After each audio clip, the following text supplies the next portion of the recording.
Wayne Rooney went live on BBC during the World Cup final and destroyed the halftime show while millions were watching. But it wasn't just what he said that got everyone's attention. It was how the rest of the panel reacted. Let me break it down. Sunday night, Argentina and Spain walked into the tunnel at 0-0, the World Cup final, the biggest stage in football. And when the players came out for the second half, something had changed. The pitch had just hosted the first ever World Cup final halftime show, and the BBC panel was still trying to process it live on air. Wayne Rooney was sitting right there, working the match as a BBC pundit, flanked by Micah Richards, Joe Hart, and host Gabby Logan. And when Logan turned to the panel and asked for their highlights of the show, Rooney didn't hesitate. "I'll be honest, mine was when it finished." The 40-year-old replied, "I like a lot of them artists, but I thought it was key P. It just didn't get me going and I wanted the football to come back on. That was it." 5 words buried in there did all the damage. "I thought it was crap," said live on the BBC about a show FIFA had spent months building up. Several beats passed as the trio stood silently with shocked expressions before Richards laughed and exclaimed, "So miserable." Nobody on that panel expected it. Logan tried to smooth it over, but even her save doubled as confirmation of what had just happened. She quipped, "I tell you what else you get at the BBC, honest reviews." Richards wasn't done needling him either. He brought up the Macarena playing in the background and started dancing right there in the studio, trying to lighten a moment that had gone cold the second Rooney opened his mouth. Logan even tried to pin the blame on one specific performer. She speculated, "I think it was Bieber that kind of brought you down, wasn't it?" Rooney didn't really let her off with that theory either. He'd already made clear it wasn't about any single artist. It was about the whole 11 minutes. Now here's the thing that makes this land so hard. This wasn't a random pundit moaning off camera. This was Wayne Rooney, England's record goal scorer, a Manchester United legend, a guy who's been part of major tournaments his entire adult life, sitting on the biggest broadcast of the summer and refusing to just nod along. Rooney was at the MetLife Stadium working as a BBC pundit alongside Joe Hart and Micah Richards, and he was not impressed. And the show itself wasn't small. FIFA didn't just throw a couple of acts out there for 5 minutes. FIFA extended the interval of the match between Spain and Argentina in New Jersey to allow for an 11-minute spectacle featuring performances from artists including Madonna, Shakira, and Justin Bieber. That's a full production, mid-final, with the entire world watching. 1.5 billion people tuned in to watch the World Cup final between Spain and Argentina. That's the audience Rooney just told on live television that the show they'd all sat through was crap. He didn't stop at the artists either. He got specific about what he actually wanted to see. Rooney said mine was when it finished, that he liked a lot of those artists but thought it was crap, that it just didn't get him going, that he wanted the football to come back on, that he liked Burna Boy, Bieber and Shakira individually, but that as a whole it was flat. That last word, flat, is the one that stuck, because it wasn't him hating on the music. It was him saying the entire spectacle failed to do the one thing it was designed to do: get the crowd hyped for the biggest 90 minutes of the year. Richards wasn't going to let it slide without a jab either. Richards, who picked the performances of Colombian pop star Shakira and Nigerian singer Burna Boy as his highlights, called former international teammate Rooney miserable for his frank assessment. That's a guy who played international football with Rooney, sitting next to him, basically calling him out live for being the wet blanket of the panel. But the reaction off-screen told a different story than miserable. Almost instantly, the clip was everywhere. People weren't calling Rooney a grump, they were calling him a hero. One person confessed they'd never really liked Rooney but did now. Another pointed out he'd said exactly what the whole nation thought, calling it a breath of fresh air throughout the tournament. And someone else declared they absolutely agreed with Wayne, calling it the best thing he'd said all tournament. So within minutes of it airing, this wasn't just an awkward panel moment anymore. It had turned into the most talked about clip of World Cup final day, bigger, in some corners of the internet, than actual moments from the match itself. And to understand why it hit this hard, you've got to go back to what FIFA actually built, why they built it, and why so many people were already furious before Rooney even opened his mouth. To get why Rooney's reaction detonated the way it did, you need to know what the show actually was. This wasn't a couple of songs during a break. FIFA built something modeled directly on the Super Bowl, and they'd been planning it for well over a year. FIFA president Gianni Infantino announced plans for the show, which was curated by Coldplay frontman Chris Martin back in March last year. That's more than a year of lead time for a single halftime performance. And the lineup they assembled was massive by any standard. This year's World Cup marked the first time that FIFA put on a halftime show for the finals, and it featured a long list of appearances from musicians like Madonna, Justin Bieber and Shakira, a pair of former soccer legends like Ronaldinho and Ronaldo, actors Jason Sudeikis and Brendan Hunt, who channeled their Ted Lasso characters by motivating Bieber as he came on to perform. There was even a Sesame Street tie-in. It also included members of the Muppets, including members of the Electric Mayhem performing Seven Nation Army by the White Stripes. And on top of the pop lineup, FIFA layered in a classical component that most fans didn't see coming.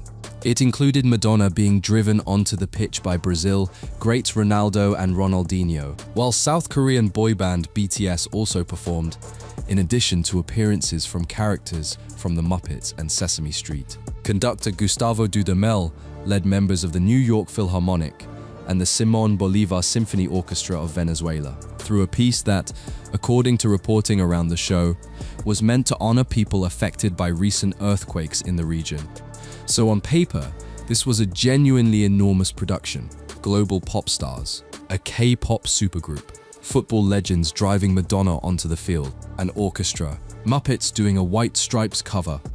It's the kind of lineup that, in isolation, sounds like it should have worked. But the clock was the problem from the start. The show resulted in the customary 15-minute halftime break lasting more than 27 minutes. Some reporting had it stretching even further.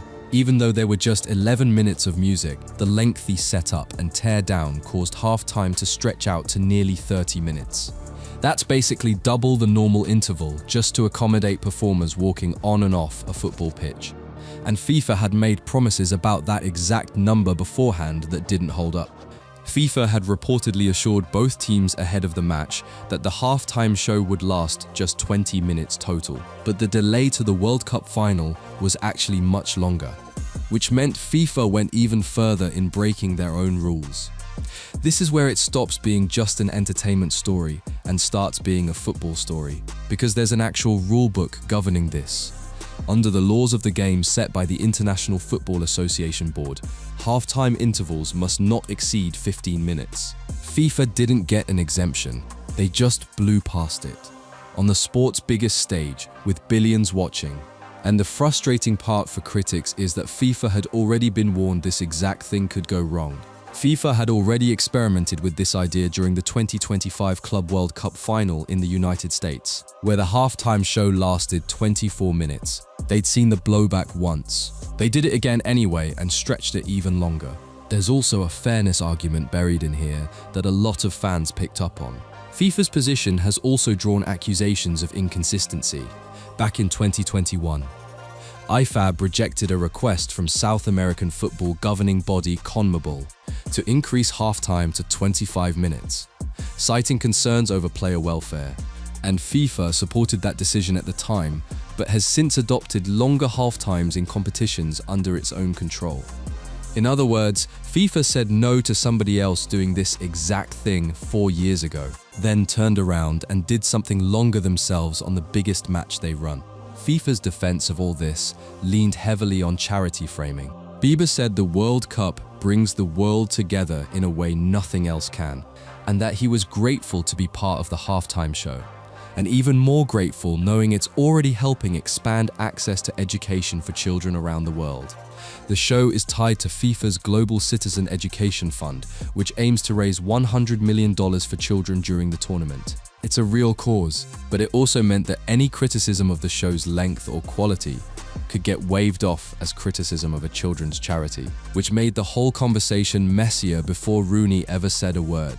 Infantino himself had set the bar sky high in his own promotion of it. FIFA president Gianni Infantino had earlier characterized the edition as a groundbreaking spectacle designed to honor football, music, and shared values, ensuring a legacy that transcends the final whistle. legacy that transcends the final whistle. That's the kind of line that sets up a brutal contrast the moment things go sideways on air. So by the time Rooney stood next to Logan, Richards and Hart and gave his take, the stage had already been set for a collision. A production sold as historic, a rulebook that got broken to build it, and a panel of pundits sitting there with a live microphone, about to say what millions were already thinking. Rooney wasn't the only pundit with a microphone that night, and the way the rest of the panel reacted tells you almost as much as his own comment did. Start with Richards. He didn't just call Rooney miserable and move on. He actively pushed back with his own take, naming names. Richards picked the performances of Colombian pop star Shakira and Nigerian singer Burna Boy as his highlights, calling former international teammate Rooney miserable for his frank assessment. That's a genuine split on the panel, not just Rooney being awkward in a room of people who silently agreed with FIFA's PR line. Logan's role was almost referee-like. She tried humor first, tried a theory about Bieber second, and then leaned into the moment rather than fighting it. With the conversation following an advert promoting the BBC, Logan added, "I'll tell you what else you get on the BBC honest reviews." It's a small line, but it did something important. It turned Rooney's outburst from an awkward accident into something the BBC could almost brand as their identity. Real opinions, not corporate talking points. And Joe Hart, notably, barely said anything critical in the reporting that survives from that segment. He was there. He was part of the trio, but the sharpest lines came from Rooney and Richards bouncing off each other while Hart and Logan managed the traffic. Now step outside the BBC panel entirely, because ITV had its own pundits watching the exact same show, and the split there is even more interesting. Roy Keane, Rooney's former Manchester United teammate, a man not exactly known for being soft on criticism, actually landed somewhere in the middle. Speaking on ITV, pundit Roy Keane said, "It was a bit of an anti-climax, but I think the people in the stadium probably enjoyed it more than us." That's a genuinely different read than Rooney's. Keane's basically saying, yeah, it underwhelmed on television, but maybe you had to be there. It wasn't a defense of the show exactly, but it wasn't a demolition either. More of a shrug, acknowledging two different experiences, one in the stands and one on the couch. Somebody else on that ITV panel actually liked it outright. Neville admitted that he was a fan of the show, telling ITV, "I quite enjoyed it. Let's hope the second half picks up and there's loads of energy in that." So you've got Rooney calling it crap on the BBC, Keane calling it an anti-climax, but conceding the in-person experience might have been different on ITV, and Neville on the same ITV panel saying he actually enjoyed it. Three former players, three different verdicts, all live on air within the same hour. That spread matters. It shows this wasn't simply football people hate pop music. It was genuinely split, even among people who've spent their entire careers around football culture. Some found it disruptive and pointless. Others found it a decent bit of spectacle that just ran a little long. Meanwhile, outside the studios entirely, football writers were going even harder than Rooney did. Miguel Delaney, the chief football writer at The Independent, didn't hold back on social media. A halftime show is an anti-football abomination. Players have gone through their careers used to a normal break. That rhythm disrupted in the biggest game of their careers. FIFA, ushering this through, said Independent's chief football writer Miguel Delaney on X. Notice the difference in tone. Rooney's criticism was about entertainment value. It didn't get me going. Delaney's criticism was structural, about the sport itself being altered at its most important moment. Then there was Robert Smith. The Cure frontman went on the Cure's own Instagram account before the match even kicked off and let loose in all caps. Alay al-ag. Bread and circuses mugwank, please just fuck off. Smith posted on the Cure's Instagram account. When people misread it as an attack on the performers themselves, he clarified. He stressed that his disapproval wasn't aimed at the performers, but rather at the idea of adding a halftime show to the World Cup final. That distinction, hating the concept, not the artists, is basically the exact same distinction Rooney drew. When he said he liked a lot of the artists, but thought the show itself was crap. Two very different public figures, a rock star and a footballer, landing on almost identical logic independently. And regular fans were piling on well before kickoff, worried about exactly the disruption Delaney flagged. On Reddit, one commenter wrote, "Nobody asked for a halftime show. Nobody wants it," while others joked about a creeping Yankeefication of the sport. Another fan captured the mood in blunter terms once the show actually aired. This fan added, "This halftime show is genuinely like a bad dream." So by the time Rooney said his 5 words, he wasn't dropping a bombshell into calm waters. He was adding a very famous, very credible voice to a wave that had already been building for weeks. From football writers, from musicians completely outside the sport, from fans on Reddit and X. The difference is Rooney said it live on the actual broadcast mid-tournament with the cameras still rolling. That's what turned a pre-existing debate into a viral moment. Here's where this stops being about vibes and starts being about actual consequences. Because the halftime show wasn't just a TV segment people found underwhelming. It touched player safety, competition rules, and FIFA's finances all at once. Start with the rulebook, because this is the part that turns Rooney's complaint from a taste issue into a football issue.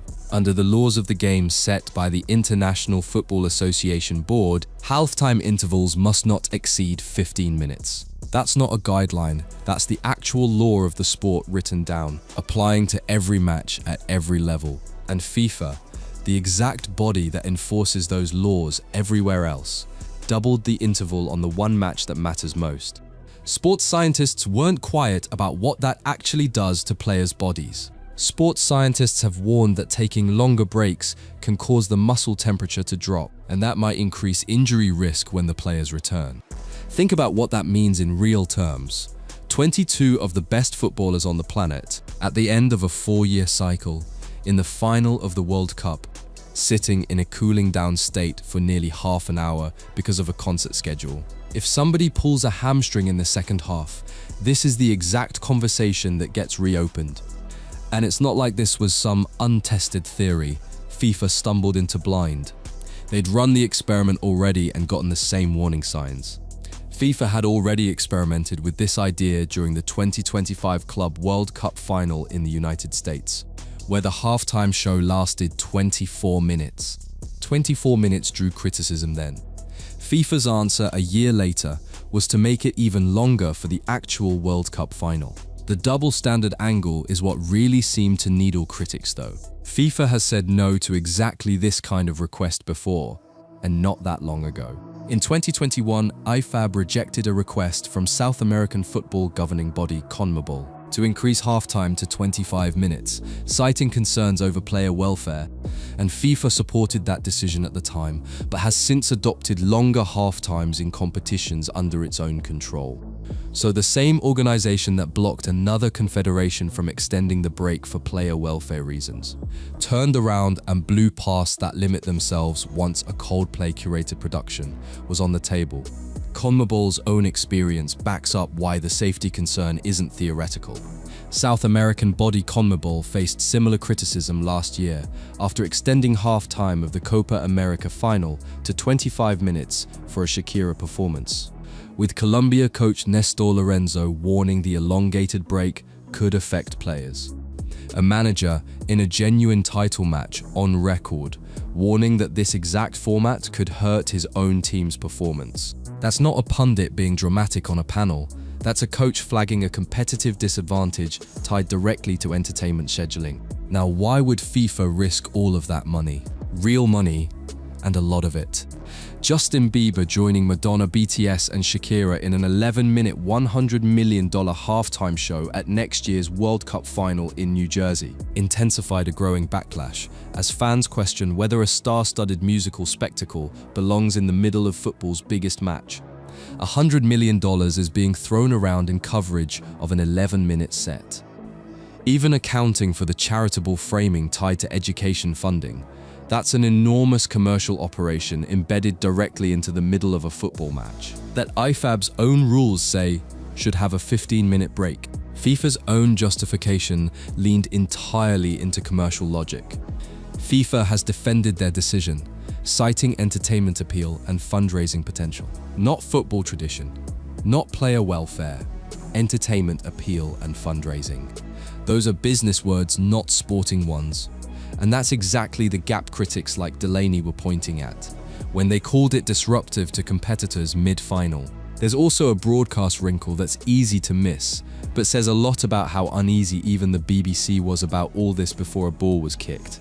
Adding to the debate, the BBC had reportedly decided not to broadcast the halftime performance, opting instead to continue its traditional studio analysis of the first half. That's the exact panel Rooney was sitting on. The BBC essentially chose analysis over spectacle originally, which makes Rooney's live comment almost feel like it was delivered directly into that vacuum. A blunt verdict filling space that the show itself wasn't going to occupy on that particular broadcast.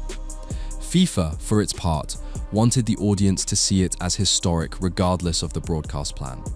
A FIFA spokesperson said the halftime show would be broadcast live to millions of viewers worldwide, describing it as a historic addition to the World Cup final. Historic is the word FIFA wanted attached to this. Crap is the word that actually went viral. That gap between the pitch FIFA was selling and the verdict a legendary former player gave live on air is the entire story here. And this wasn't a one-off gimmick. FIFA is planning to quietly retire either. That's the part making this whole debate matter beyond one Sunday night. Now, if the question is whether this halftime show will go on to become a permanent fixture, well, that is debatable. FIFA has floated this as a direction for the sport going forward, not a single experiment, which means every argument playing out right now. The injury risk, the broken time limits, the money versus tradition fight, Rooney's live reaction, isn't really about one final. It's a preview of a fight that's going to keep happening every time FIFA runs a marquee match from here on out. By the time the second half kicked off, the story had already split into two tracks running at the same time. The actual football and the fallout from 11 minutes of music that had delayed it. On the pitch, the stakes were exactly what you'd expect from a final this big. On the pitch, Lionel Messi and Argentina were looking for their second consecutive World Cup title, a feat that has only been achieved twice before on the men's side of the tournament. While Lamine Yamal and Spain were looking for their first World Cup title in over a decade. That's the actual sporting drama the halftime show had delayed by nearly 30 minutes. And when it was finally settled, it wasn't Argentina who lifted the trophy. Spain won the 2026 FIFA World Cup final against Argentina 1-0. But even with a World Cup final decided, the internet's attention barely moved off the halftime segment. The clip of Rooney kept spreading, and the reaction split almost exactly the way the studio itself had split. Some people sided with Richards, thinking Rooney was just being sour. Far more people sided with Rooney outright, treating his comment as the one honest thing said all tournament. Someone confessed they'd never really liked Rooney but did now. Another pointed out he'd said exactly what the whole nation thought, calling it a breath of fresh air throughout the tournament. And someone else declared they absolutely agreed with Wayne, calling it the best thing he'd said all tournament.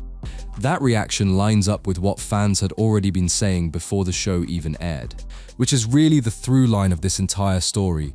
The frustration didn't start with Rooney.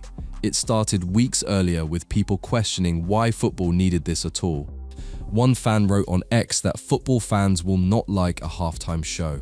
They are not like American football fans, adding they hate that US is trying to make everything Americanified. Rooney didn't invent that sentiment. He just said it louder than anyone expected, on a bigger platform than anyone expected, at the exact moment it would land hardest. Fans in the stadium itself seemed to have a genuinely different experience than the ones watching from home, and that gap is worth sitting with.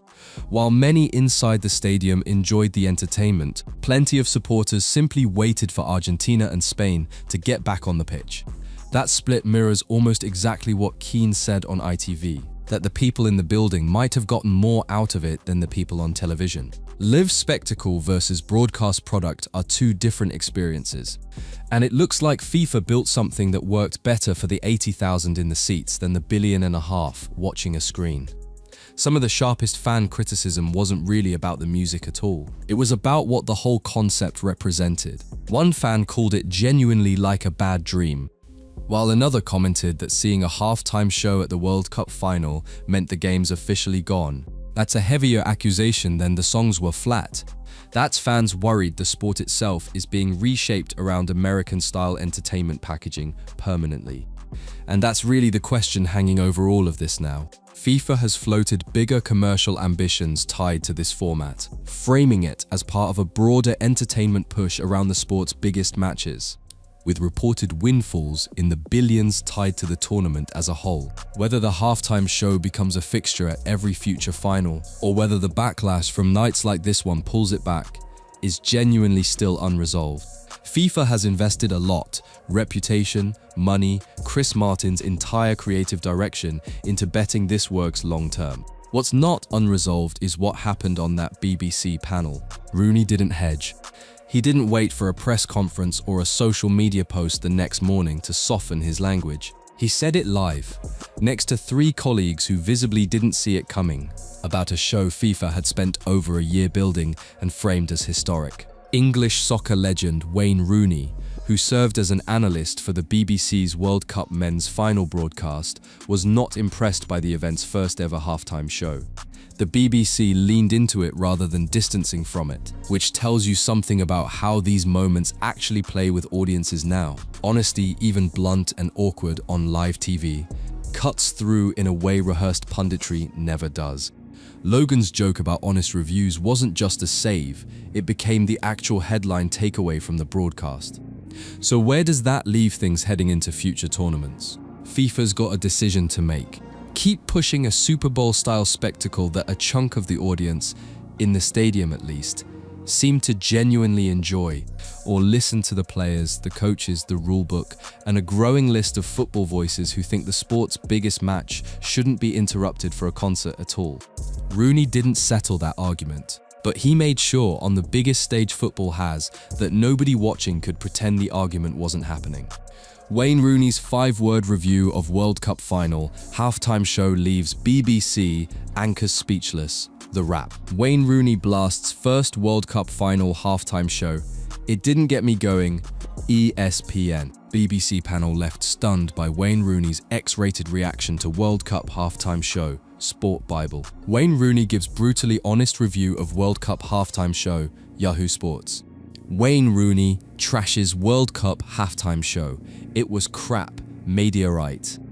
Wayne Rooney on FIFA World Cup final halftime show. I thought it was crap. Awful announcing. Wayne Rooney delivers brutal verdict on first World Cup final halftime show. The Irish News. Anti-football abomination.